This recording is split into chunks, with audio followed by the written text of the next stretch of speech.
তুমি আমার চিরতরে হারিয়ে যাওয়া সেই প্রিয়জন, যাকে এই জন্মে আর পাওয়া হবে না আমার, প্রিয় সম্বোধন করা হবে না আর।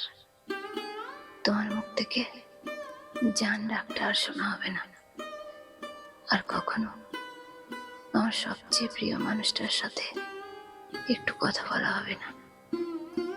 অনেক না বলা অভিমান ব্যক্ত করা হবে না আর।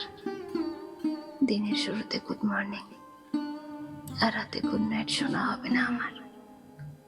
আই মিস ইউ জান, এই কথাটা শোনার সৌভাগ্য আমার আর কখনো হবে না। শুধু মনে থাকবে একটা অতি প্রিয় মুখ, অনেক অম্লান সুখের স্মৃতি। কেন আমাদের ভালোবাসার শেষ পরিণতি এমন হলো জান? কেন তোমার বিদায় আমাকে দীর্ঘ অপেক্ষা উপহার দিয়ে গেল? কেন এতটা ভালোবাসার পর এত সহজে ভুলে গেলে তুমি? কেন ভুলে গেলে?